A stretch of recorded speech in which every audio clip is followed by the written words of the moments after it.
Indonesia have tested positive for COVID-19. Dua warga Indonesia yang positif terinfeksi virus corona pertama di Indonesia. Pemerintah ini benar-benar mempersiapkan. Persiapan misalnya rumah sakit, lebih dari 100 rumah sakit yang siap dengan ruang isolasi mengenai virus corona.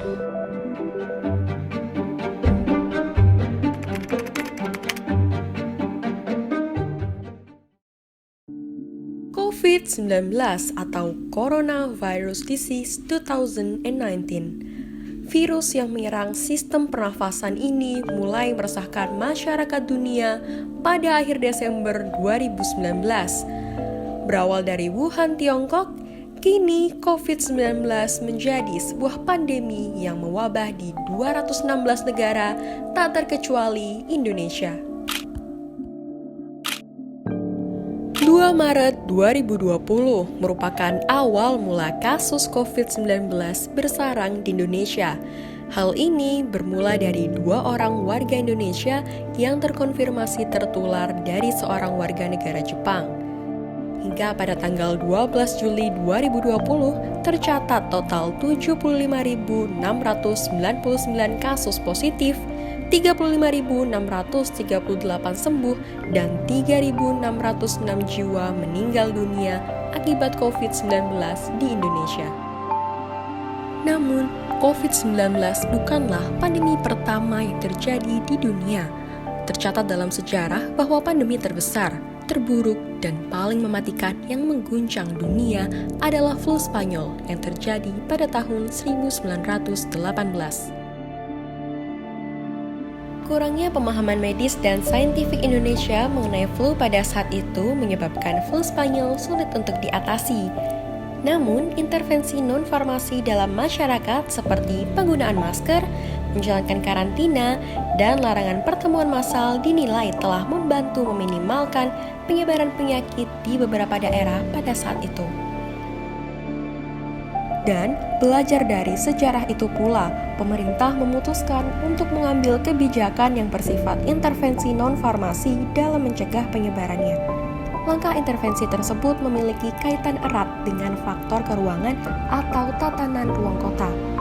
Alih-alih menerapkan lockdown atau karantina wilayah total seperti yang diterapkan pemerintah Tiongkok di Wuhan, pembatasan sosial berskala besar atau PSBB, Pembatasan sosial berskala besar PSBB Jawa Barat adalah alternatif kebijakan yang dipilih oleh pemerintah Indonesia. Bahkan, tingkatan daerah terkecil turut mendukung langkah ini dengan membuat pos penjagaan yang menerapkan protokol kesehatan di setiap pintu masuknya. Kebijakan PSBB yang diambil mau tidak mau telah memberikan dampak domino terhadap berbagai sektor. Pemerintah Indonesia dalam hal ini juga membentuk suatu gugus tugas untuk mengkoordinasikan kegiatan antar lembaga dalam upaya mencegah dan menanggulangi dampak penyakit virus corona. Pengelompokan kriteria risiko dalam aplikasi tersebut dirinci menjadi 4 level kriteria zonasi yang dibagi berdasarkan warna. Warna-warna tersebut didapatkan dari tingkatan transmisi atau penyebarannya yang telah dikaji dan dianalisis oleh tim pakar gugus tugas nasional. Nah, warna apa sajakah yang menjadi pembeda zonasi tersebut? Yang pertama adalah langkah preventifnya tadi, mengidentifikasi episentrumnya seperti apa, kemudian menentukan bagaimana kerawanan wilayah berdasarkan konektivitas ataupun variabel-variabel keruangan yang tadi sudah saya sebutkan ya, misal density, tingkat urbanitas dan lain-lain seperti itu, sampai pada tingkat konektivitas dengan epicentrum tersebut gitu. Nah, ini kalau sudah diukur, kita akan bisa mengetahui kira-kira daerah mana yang bisa kita kategorikan sebagai merah, orange ataupun hijau di masa mendatang. Warna hijau, oranye, dan merah merupakan pembeda zonasi tersebut yang sudah diidentifikasi melalui beberapa variabel. Level pertama dari zonasi tersebut adalah zona hijau atau tidak terdampak. Daerah dengan kategori zona hijau tidak memiliki kasus positif, meskipun resiko penyebaran virus tetap ada. Level kedua adalah zona kuning atau risiko rendah. Level ketiga adalah zona oranye atau resiko sedang. Resiko penyebaran COVID-19 pada level ini terhitung tinggi sehingga potensi virus sulit terkendali. Dan kategori yang terakhir adalah zona merah atau resiko tinggi. Transmisi lokal pada level ini tidak terkendali lagi dan terjadi dengan sangat cepat.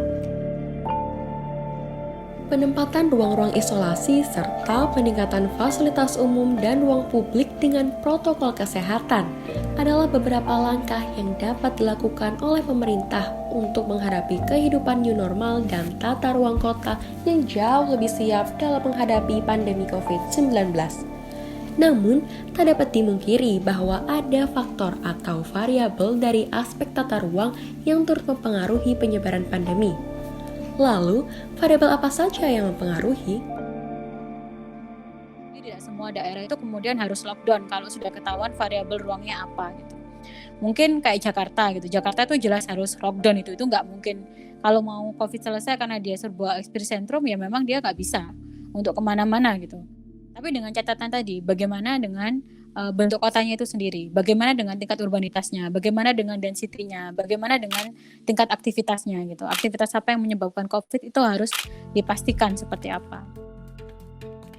Kepadatan penduduk, tingkat urbanitas, tingkat konektivitas, dan aksesibilitas dengan epicentrum merupakan kesatuan yang tidak dapat dipisahkan dalam variabel keuangan terkait penyebaran pandemi. Bagaimana hal tersebut dapat memberikan pengaruh? Kita ambil contoh pada kawasan permukiman padat penduduk. Secara sederhana, kawasan yang mempunyai kepadatan penduduk tinggi akan sulit untuk meminimalisasi kontak atau physical distancing dengan orang lain akibat keterbatasan ruang. Dan hal serupa juga terjadi khususnya di tempat umum. Lalu dengan faktor itu, apakah semua daerah harus menerapkan lockdown? Jawabannya tidak.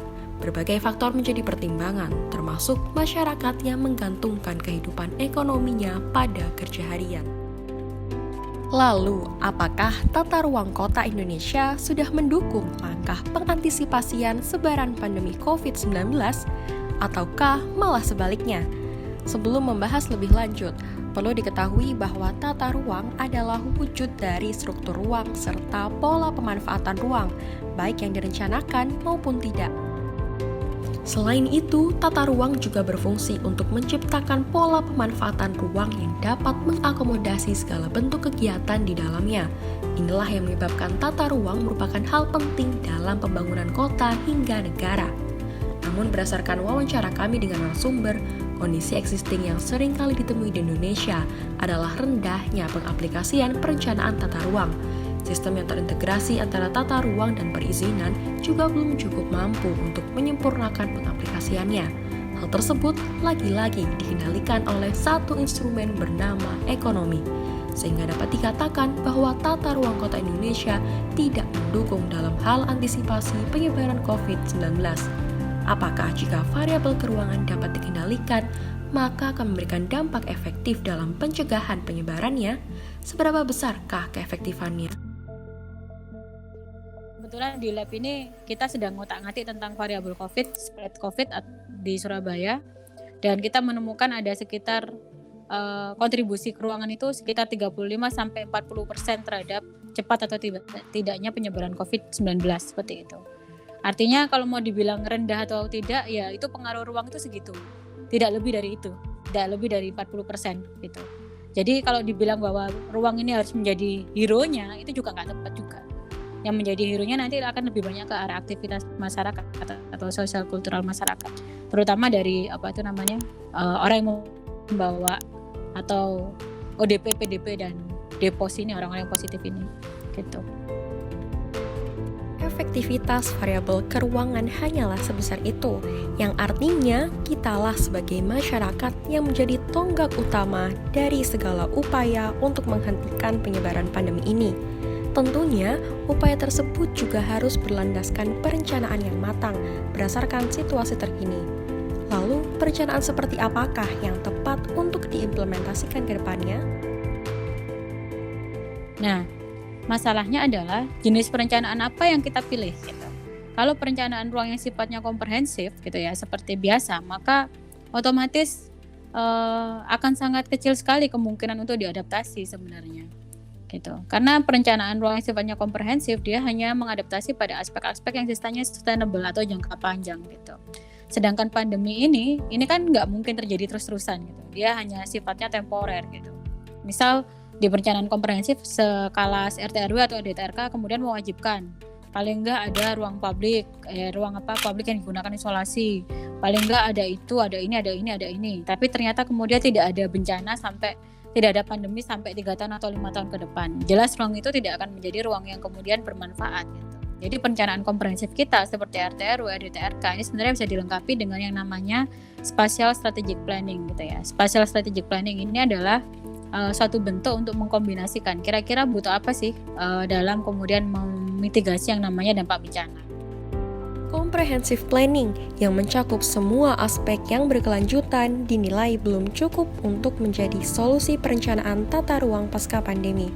Sedangkan spatial strategic planning dapat mengisi celah tersebut. Namun, akankah kolaborasi antara comprehensive planning dan spatial strategic planning mampu menjadi udara segar bagi dunia perencanaan pasca pandemi COVID-19? Sebenarnya bisa, jika comprehensive planning-nya itu mengadaptasi yang namanya skenario planning. Jadi, satu comprehensive plan itu mengadaptasi mungkin sampai 3-4 skenario atau 2 skenario seperti itu. Tapi ya ini tadi, pasti dengan jenis perencanaan seperti itu, biayanya yang dikeluarkan akan sangat-sangat mahal sebenarnya. Sekali lagi bahwa tata ruang yang maksimal dan segala upaya kebijakan yang diterapkan oleh pemerintah tidak akan berarti tanpa adanya dukungan dari faktor terbesar yang mempengaruhi penyebarannya. Adalah kita, masyarakat, sebagai tonggak utama dalam pemutusan rantai pandemi COVID-19. Perilaku kita serta kesadaran diri terhadap kondisi yang terjadi merupakan faktor utama yang mempengaruhi keberhasilannya. Jika kebijakan tata ruang saja belum maksimal, ditambah dengan perilaku masyarakat yang belum disiplin, apa masih mungkin kita dapat terhindar dari paparan virus corona? Apakah masih memungkinkan pandemi ini segera berakhir?